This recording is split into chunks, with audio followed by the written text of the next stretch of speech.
ഒരു കാലത്ത് തെന്നിന്ത്യൻ സിനിമ എന്ന് പറഞ്ഞു കഴിഞ്ഞാൽ അത് മദ്രാസിലായിരുന്നു. തമിഴും മലയാളവും തെലുങ്കും കന്നഡയും എല്ലാ സിനിമകളുടെ ഷൂട്ടും കാര്യങ്ങളൊക്കെ മദ്രാസിലായിരുന്നു. അപ്പോൾ ഒന്ന് ഒരുവിധം സിനിമാക്കാരെല്ലാവരും മദ്രാസിൽ പോവുക, ചാൻസ് തേടുക, പിന്നെ അവിടെ സെറ്റിൽ ആവുക, അങ്ങനെയൊക്കെ ആയിരുന്നു. അപ്പോൾ ഇന്നിപ്പോൾ ഞാൻ ഡിസ്കസ് ചെയ്യാൻ പോകുന്ന ഒരു 10-50 വർഷങ്ങൾക്കൊക്കെ മുമ്പ് സത്യൻ അന്തിക്കാട് അദ്ദേഹം മദ്രാസിലെത്തിയ കാലത്തുണ്ടായ അദ്ദേഹത്തിന്റെ ചില അനുഭവങ്ങൾ അതിനെക്കുറിച്ചാണ്.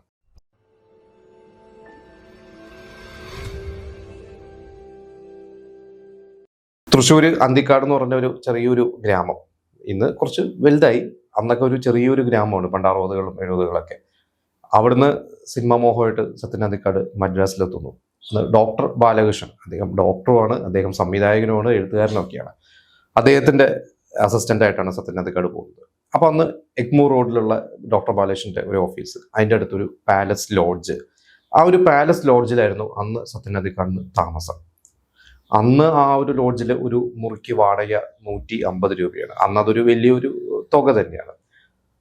അപ്പോൾ ഈ ഡിസ്കഷനും കാര്യങ്ങളൊക്കെ കഴിഞ്ഞ് പലപ്പോഴും ഷൂട്ടും കാര്യങ്ങളെല്ലാം കഴിഞ്ഞ് വൈകുന്നേരങ്ങൾ അദ്ദേഹം സത്യൻ അന്തിക്കാട് റൂമിലെത്തും.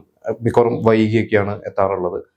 അപ്പോൾ ഈ 150 രൂപ എന്ന് പറയുന്നത് ഒരു വലിയൊരു തുകയാണ്. കാരണം അതിന്റെ പ്രധാന കാരണം അവിടെ ഹോട്ടലും കാര്യങ്ങളൊന്നുമില്ല.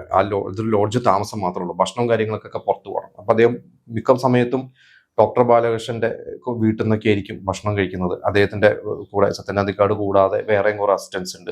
അപ്പൊ പലപ്പോഴും ഈ മീറ്റിങ്ങും കാര്യങ്ങളും ഡിസ്കഷനും ഒക്കെ കഴിഞ്ഞ് അദ്ദേഹത്തിന്റെ ക്ലിനിക് ഉണ്ട് ഡോക്ടർ ബാലകൃഷ്ണൻ. അപ്പൊ ക്ലിനിക്കിൽ നിന്ന് ഇറങ്ങി കാറിൽ ഇവരെല്ലാവരും അസിസ്റ്റൻസിനൊക്കെ വീട്ടിൽ കൊണ്ടുപോകും. എന്നിട്ട് ഫുഡൊക്കെ കഴിച്ച് അതൊക്കെ കഴിഞ്ഞാണ് പിന്നീടാണ് സത്യൻ അന്തിക്കാട് വളരെ ലേറ്റ് ആയിട്ട് റൂമിലെത്താറുള്ളത്.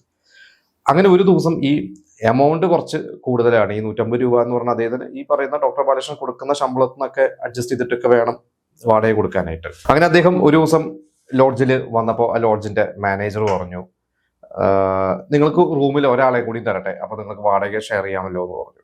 അപ്പൊ അദ്ദേഹത്തിന് തോന്നി ഒരു വലിയൊരു ആ സമയത്ത് അതൊരു വലിയൊരു ആശ്വാസം കൂടിയാണ്.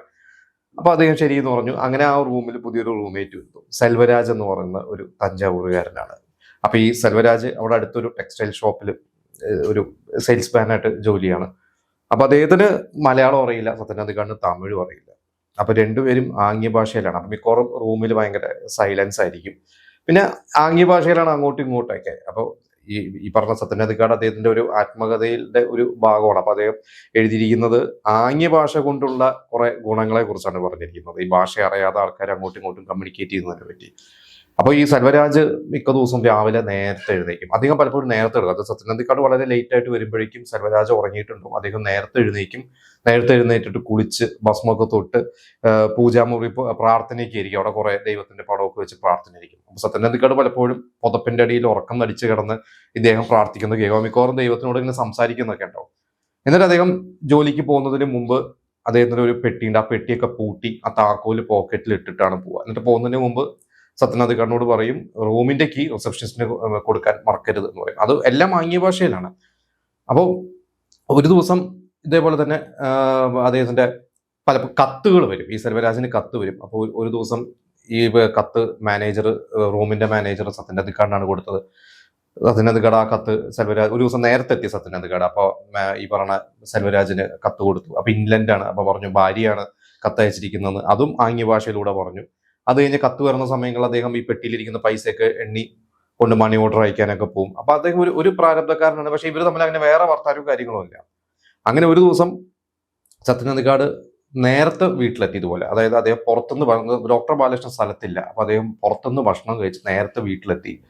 അപ്പോൾ ഈ സെൽവരാജ് അവിടെ വന്നിട്ടുണ്ട്. അപ്പൊ സെൽവരാജ് സത്യൻ അന്തിക്കാട് കണ്ടു കഴിഞ്ഞപ്പോൾ എന്തോ ഒരു ചമ്മൽ പോലെയൊക്കെ. ഒന്നും മിണ്ടിയില്ല. സത്യൻ അന്തിക്കാട് കിടന്നുറങ്ങി. അപ്പോൾ കുറച്ച് കഴിഞ്ഞ് അദ്ദേഹം ഒരു ഉറക്കത്തിന് എഴുന്നേറ്റ് നോക്കി കഴിഞ്ഞപ്പോൾ റൂമിൽ ചെറിയ വെളിച്ചമുണ്ട്. സ്ട്രീറ്റ് ലൈറ്റ്, പുറത്തെ സ്ട്രീറ്റ് ലൈറ്റിന്റെ ഒരു വെളിച്ചമാണ്. അപ്പോൾ ഇദ്ദേഹം ബിരിയാണി കഴിക്കുകയാണ് സെൽവരാജ് വന്നിട്ട്. അപ്പോൾ സത്യൻ അന്തിക്കാട് അറിയാതെ ലൈറ്റ് ഇടാതെ ഇരുന്ന് ബിരിയാണി കഴിക്കുകയാണ്. അപ്പോൾ എങ്ങാനും സത്യൻ അന്തിക്കാടിനോട് വേണമെന്നൊക്കെ ചോദിക്കേണ്ടി വന്നാലോ, അല്ല അദ്ദേഹം കണ്ടു കഴിഞ്ഞാൽ ഇനിയിപ്പോൾ എന്താ വിചാരിക്കുന്നത് വെച്ചിട്ടായിരുന്നു അദ്ദേഹം ബിരിയാണിയൊക്കെ കഴിച്ചാൽ അതിന്റെ പാക്കറ്റൊക്കെ ബാഗിലൊക്കെ വെച്ച് ഒന്നും അറിയാത്ത പോലെ ഇരുന്നു. പക്ഷെ സത്യൻ അന്തിക്കാടിന് മനസ്സിലായി അദ്ദേഹം എന്താ ഇനി ബിരിയാണി ഷെയർ ചെയ്യേണ്ടി വരുമോ എന്ന് വിചാരിച്ചിട്ടാണ് അത് ചെയ്യാതിരുന്നത്. എന്തായാലും 2 ദിവസം കഴിഞ്ഞപ്പോൾ സത്യൻ അന്തിക്കാട് മറ്റൊരു റൂം കണ്ടെത്തി. എന്നിട്ട് മറ്റൊരു റൂം വേറൊരു ലോഡ്ജിൽ വേറെ റൂം കണ്ടെത്തിയിട്ട് ഈ സെൽവരാജിനോട് പറഞ്ഞു ഞാൻ പോവാണ്, നമുക്ക് ഇനി എവിടെയെങ്കിലൊക്കെ വെച്ച് കാണാം എന്ന് അറിയാവുന്ന ഒരു തമിഴും ആംഗ്യ ഭാഷയിലൊക്കെ വെച്ച് പറഞ്ഞു. അപ്പൊ സെൽവരാജിന്റെ മുഖത്ത് ഒരു വിഷമം. കാരണം ഇനിയിപ്പോൾ റൂം ഷെയർ ചെയ്യാൻ വേറെ ആളെ കണ്ടുപിടിക്കണം. എന്തായാലും സത്യൻ അന്തിക്കാട് പിന്നീട് ആ സെൽവരാജിനെ കണ്ടിട്ടില്ല. അദ്ദേഹം പറഞ്ഞത് ഈ ആംഗ്യ ഭാഷയിൽ ഞങ്ങൾ കുറെ മാസങ്ങൾ ഒരുമിച്ച് റൂമിൽ കഴിഞ്ഞു. അത് കഴിഞ്ഞിട്ട് കുറേ വർഷങ്ങളോ എന്തോ കഴിഞ്ഞിട്ട് അദ്ദേഹം അതുവഴി പോയപ്പോൾ ആ ലോഡ്ജ് ഉണ്ട്, ലോഡ്ജിൽ കയറിയപ്പോൾ വേറൊരു റിസപ്ഷനിസ്റ്റ് ആണ് അവിടെ ഇരിക്കുന്നത്. അദ്ദേഹത്തിനോട് ചോദിച്ചു കഴിഞ്ഞപ്പോൾ സെൽവരാജ് എന്ന് പറഞ്ഞ ഒരാൾ അവിടെ താമസമില്ല എന്നുള്ളതാണ് പറഞ്ഞത്. അപ്പോൾ ഈ സെൽവരാജ് എന്ന് പറയുന്ന വ്യക്തിയെ കുറിച്ച് പറഞ്ഞത് അദ്ദേഹം ഇനി എവിടെയെങ്കിലൊക്കെ വെച്ച് ഞങ്ങൾ കണ്ടുമുട്ടുമായിരിക്കും. പിന്നെ അദ്ദേഹത്തെ കണ്ടിട്ടില്ല. സത്യൻ അന്തിക്കാട് അന്ന് വെറും അസിസ്റ്റന്റ് ഡയറക്ടറാണ്. അത് കഴിഞ്ഞിട്ടാണ് പിന്നീട് അദ്ദേഹം ഗാനരചയിതാവായതും സംവിധായകനായതും ഒക്കെ. പക്ഷെ പിന്നീട് സെൽവരാജ് എന്ന് പറഞ്ഞൊരു വ്യക്തിനെ കണ്ടിട്ട് പോലുമില്ല. അപ്പോൾ ഇതുപോലെ തന്നെ ഈ ആംഗ്യ ഭാഷയിലുള്ള കുറച്ച് കാര്യങ്ങളെ കുറിച്ച് അദ്ദേഹം പറഞ്ഞത് പിന്നീട് ഈ പറയുന്ന മണ്ടന്മാർ ലണ്ടനിൽ എന്ന് പറയുന്ന ഒരു സിനിമയുടെ ഷൂട്ടായിട്ട് വിദേശത്തേക്ക് പോയി കഴിഞ്ഞപ്പോൾ അന്ന് ഇവരുടെ ഒരു ക്രൂവിന്റെ കൂടെ ലൊക്കേഷനിൽ മ്യൂസിക് ഡയറക്ടർ ശ്യാമും കൂടി വന്നു. അപ്പൊ മ്യൂസിക് ഡയറക്ടർ ശ്യാം ശരിക്കും അന്ന് ഒരു മ്യൂസിക് ഡയറക്ടർക്ക് ശരിക്കും ലൊക്കേഷനിൽ വരേണ്ട കാര്യമില്ല, പക്ഷെ അദ്ദേഹം ഒന്ന് റിലാക്സ് ചെയ്യാൻ വേണ്ടി വന്നാണ്. അപ്പൊ ഇവരുടെ കൂടെ അന്ന് വന്ന് ലണ്ടനിലൊക്കെ വന്ന ശേഷം അവിടുന്ന് അദ്ദേഹം കുറച്ച് ദിവസം പാരീസിലേക്ക് പോയി. ഒരു ടൂറിസ്റ്റ് വിസ എടുത്ത് പാരീസിൽ പോയി 10 ദിവസം പാരീസിൽ നിന്നിട്ട് അദ്ദേഹം തിരിച്ചു വന്നു. എന്നിട്ട് പറഞ്ഞ പാരീസ് അടിപൊളിയാണ് എന്നൊക്കെ പറഞ്ഞു. അപ്പൊ ശ്യാം എന്ന് പറഞ്ഞാൽ വളരെ സീനിയർ ആയിട്ട് നമുക്കറിയാം 80s ഏറ്റവും കൂടുതൽ റെമ്യൂണറേഷൻ അന്ന് മലയാളത്തിൽ വാങ്ങിയിരുന്ന ഒരു മ്യൂസിക് ഡയറക്ടറാണ്. ഇത് കഴിഞ്ഞിട്ട് കുറച്ച് കാലങ്ങൾ കഴിഞ്ഞിട്ട് വെറുതെ ഒരു പിണക്കം എന്ന് പറയുന്ന മറ്റൊരു സിനിമ സത്യൻ അന്തിക്കാട് സംവിധാനം ചെയ്തത്. അതിന്റെ പ്രൊഡ്യൂസർ റഷീദ് എന്ന് പറഞ്ഞ അന്നത്തെ ഫേമസ് പ്രൊഡ്യൂസർ ആയിരുന്നു, റിയാസ് ഖാന്റെ അച്ഛനാണ്. അപ്പൊ റഷീദും സത്യൻ അന്തിക്കാടും കൂടി ലൊക്കേഷൻ കണ്ടിന് വേണ്ടി പാരീസിൽ പോയി. അപ്പൊ ഇവരുടെ തന്നെ 2 സുഹൃത്തുക്കൾ, മലയാളികളായ 2 സുഹൃത്തുക്കൾ അന്ന് അവരവിടെ സെറ്റിൽഡാണ് പാരീസ്. അപ്പൊ അവിടെ ചെന്ന് കഴിഞ്ഞപ്പോൾ ആണ് ഇവർക്ക് മനസ്സിലായത് അവിടെ ഇംഗ്ലീഷ് കൊണ്ട് കാര്യമില്ല, അവിടെ ഈ പറഞ്ഞ ഫ്രഞ്ച് ഭാഷ അറിയണം, അതിൽ മാത്രമേ ആൾക്കാർക്ക് സംസാരിക്കാൻ പറ്റുള്ളൂ.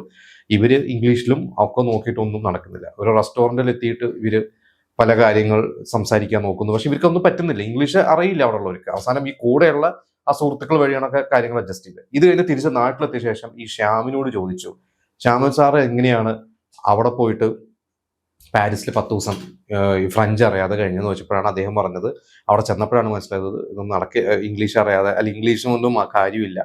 അവസാനം ഒരു ഹോട്ടലിൽ കയറിയിട്ട് ചിക്കൻ കറി വേണം എന്ന് പറയാൻ അവസാനം കോഴിയുടെ പോലെ കൂവുകയും ആംഗ്യം കാണിക്കേണ്ടിയൊക്കെ വന്നു. അപ്പോൾ സത്യൻ അന്തിക്കാട് പറഞ്ഞത് ശ്യാം എന്ന് പറയുന്ന ഒരു മ്യൂസിക് ഡയറക്ടർ അത്ര സീരിയസ് ആയിട്ടുള്ള ഒരു വ്യക്തിയാണ്, വളരെ സീനിയറാണ്. അദ്ദേഹം അവിടെ പോയിട്ട് ഇങ്ങനെ ഒരു കോമാളിത്തരം കാണിച്ച് ആംഗ്യ ഭാഷയിലൂടെ കമ്മ്യൂണിക്കേറ്റ് ചെയ്യുക എന്ന് പറയുന്ന ഒരു കാര്യം ഓർത്തിട്ട് കുറെ ചിരിച്ചു. പക്ഷെ അദ്ദേഹം പിന്നീട് ഇതിനെക്കുറിച്ചൊന്നും പറഞ്ഞില്ല. പറഞ്ഞു കഴിഞ്ഞാൽ ഇവരൊക്കെ അത് പറഞ്ഞ് പരത്തും, അദ്ദേഹത്തിന് നാട്ടിലുള്ള ഒരു സീരിയസ് ഇമേജിനെ ബാധിക്കും എന്ന് വിചാരിച്ചിട്ട് അത് പിന്നീട് പറഞ്ഞില്ല. എന്തായാലും ആംഗ്യ ഭാഷ എന്ന് പറയുന്ന ഒരു കാര്യം കൊണ്ട് ആളുകളെ തമ്മിൽ കമ്മ്യൂണിക്കേറ്റ് ചെയ്യുന്നത് സത്യൻ അന്തിക്കാട് അദ്ദേഹത്തിന്റെ ഒരു അനുഭവം ഈ പറയുന്ന ഒരു ശ്യാം എന്ന് പറയുന്ന ഒരു സംവിധായകന്റെ അനുഭവം ഒക്കെ ചേർത്തിട്ട് ഒരു ആർട്ടിക്കിൾ എഴുതിയിരുന്നു. അപ്പൊ അത് നിങ്ങളോട് എനിക്ക് ഷെയർ ചെയ്യണമെന്ന് തോന്നി.